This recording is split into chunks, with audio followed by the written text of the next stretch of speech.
ఇక ప్రధాని మోదీ అమరావతి పర్యటనకు ఏర్పాట్లు చురుగ్గా సాగుతున్నాయి. అమరావతి నిర్మాణ పనులను మే 2న ప్రధాని ప్రారంభించనున్నారు. సభలో 5 లక్షల మంది కూర్చునేలా ఏర్పాట్లు చేస్తున్నారు. ఈ రోజు సాయంత్రం లోపు పనులు పూర్తి కానున్నాయి. 3 సభావేదికలు ఏర్పాటు చేస్తున్నారు. ప్రధాన సభావేదికపై నుంచి ప్రధాని Modi, CM Chandrababu, deputy CM Pawan Kalyan ప్రసంగించనున్నారు. రైట్, ఇక ఇదే విషయం గురించి మరింత సమాచారం మా కరెస్పాండెంట్ రవికృష్ణ అందిస్తారు. చెప్పండి రవికృష్ణ, మరి ప్రధాని రాబోతున్న నేపథ్యంలో ఏర్పాట్లు ఎలా ఉన్నాయి? సో అధికారులు భద్రత ఎలా ఏర్పాటు చేశారు?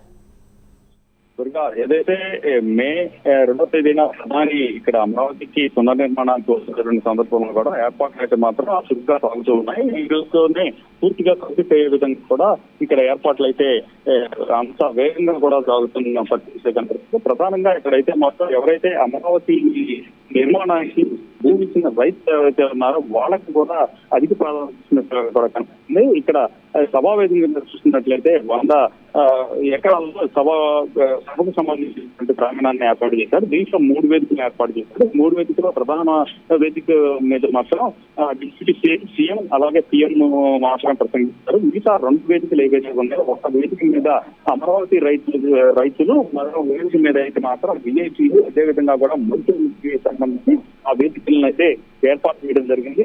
ఇక్కడికి దగ్గర 5 లక్షల మంది దాకా కూడా ప్రజలైతే స్వచ్ఛంగా తరలివస్తారని భావిస్తున్నారు. మాత్రం ఏర్పాట్లు అయితే చురుగ్గా సాగుతున్నటువంటి పరిస్థితి కనపడుతుంది. ప్రియం వస్తున్నటువంటి నేపథ్యం దానికి చోటు ఏదైతే గుర్గాంలో ఇక్కడ జరిగినటువంటి టెర్రరిస్ట్ దాడి ఏదైతే ఉందో దాంతో ఒక్కసారిగా కూడా ఇక్కడైతే భద్రతను మరింతగా కూడా కట్టుదిట్టం చేస్తారు. దగ్గర 6,000 మంది సిబ్బందితో ఇక్కడైతే భద్రతను ఏర్పాటు చేయడం జరిగింది. దీంట్లో ఏపీ పోలీస్, అదే స్టాట్యూటరీ పోలీసు, అలాగే ఆర్మీ పోలీసు, అలాగే ఆక్టోపస్ వీళ్ళందరితో పాటుగా కూడా ఎస్పీజీ సిబ్బంది కూడా పాల్గొన్నారు. ఇప్పటికే ఏదైతే ప్రధాన వేదిక ఉందో ప్రధాన వేదిక పీఎం వచ్చేటువంటి వేదిక ఏదైతే ఉందో దానికి సంబంధించి మాత్రం పూర్తిగా కూడా ఎస్పీజీ అండర్ కంట్రోల్ లో ఉంది. అక్కడ ఏ పని సాగుతున్నప్పటికీ కూడా చేసేటువంటి ఈ పనికి సంబంధించి ప్రతిసారి కూడా అయితే మాత్రం ఈ డిక్టేటర్తో పూర్తి స్థాయిలో కూడా అక్కడ చెక్ చేసిన పరిస్థితి అయితే ఉంది. అదేవిధంగా కూడా జాగ్యాలతో మాత్రం అక్కడ పూర్తిగా కూడా చెక్ చేసిన పరిస్థితి అయితే ప్రశ్న కాపాడుతుంది. వచ్చేటువంటి 5 లక్షల మంది ఎవరైతే ఉన్నారో వాళ్ళకి ఎటువంటి అసౌకర్యం కలగకుండా కూడా ప్రధానంగా అక్కడ అన్ని చర్యలు తీసుకుంటున్నారు. ప్రధానంగా ఇక్కడ ఏదైతే ఈ సభకు సంబంధించి ఏర్పాటు చేసినటువంటి ఈ 3 టెంట్లు ఏవైతే ఉన్నాయో దానికి సంబంధించిన పూర్తిగా కొంత వాటిని వాటర్ ప్రూఫ్ గా ఏర్పాటు చేసిన పరిస్థితి. ఎందుకంటే వేసవి కాలం దానిలో విపరీతమైనటువంటి ఎండలో ఉన్న నేపథ్యంలో ఆ ఎండ వేడి నుంచి తట్టుకోవడానికి, అదేవిధంగా కూడా వర్షం అనవసరంగా వర్షం పడినా కూడా ఎటువంటి ఇబ్బంది లేకుండా కూడా అయితే ఈ ఏర్పాటు చేసిన పరిస్థితి కనపడుతుంది. కొద్దిసేపు ఇక్కడైతే అమరావతి ప్రాంతంలో ఈ సభావేదిక దగ్గర అయితే వర్షం కురిసిన పరిస్థితి. కొద్దిసేపు అంటే ఒక హాఫ్ అన్ అవర్ పాటు పనులకు అంతరాయం ఏర్పడింది. ప్రధానంగా ఇక్కడైతే మాత్రం ఎవరిని కూడా లోపలికి అనుమతించారు. కేవలం పోలీస్ సిబ్బంది, అలాగే రెవెన్యూకి సంబంధించినటువంటి సిబ్బంది మాత్రమే, పని వాళ్ళని మాత్రమే. అది పూర్తి స్థాయిలో కూడా వాళ్ళ ఐడెంటిటీ కార్డులు చూసి వాళ్ళని పూర్తి చేసిన తర్వాతే లోపలికి అనుమతించిన పరిస్థితి కనిపిస్తుంది.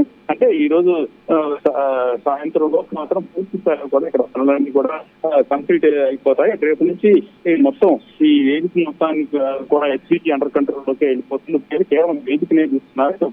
పూర్తి ప్రకటనను కూడా తీసుకునేటువంటి పరిస్థితి అయితే కనపడుతుంది. ఎవరిని కూడా లోపలికి అనుమతించేటువంటి పొజిషన్ అయితే ఉండదు. ఇప్పటికే ఇక ఏర్పాట్లకి సంబంధించి మొత్తం 95% అయితే కంప్లీట్ అయినట్లుగా కూడా తెలుస్తుంది. ఇక 2వ తేదీన ప్రధాని వచ్చేటువంటి సందర్భంలో ఇక్కడైతే మాత్రం ఒక 2 కిలోమీటర్స్ అయితే మాత్రం రోడ్ షోను ఏర్పాటు చేశారు. ఈ రోడ్ షోకి సంబంధించి ప్రధానంగా ఇక్కడ ఉన్నటువంటి ఏదైతే దీనికి సంబంధించినటువంటి ప్రాంతాల్లో మాత్రం పూర్తిగా కూడా అక్కడ రోడ్లు కూడా ఏర్పాటు చేసిన పరిస్థితి. మొత్తానికి ప్రధాని మోడీ వచ్చేటువంటి సభని అత్యంత విజయవంతం చేయడానికి మాత్రం పూర్తిగా చెప్తారు.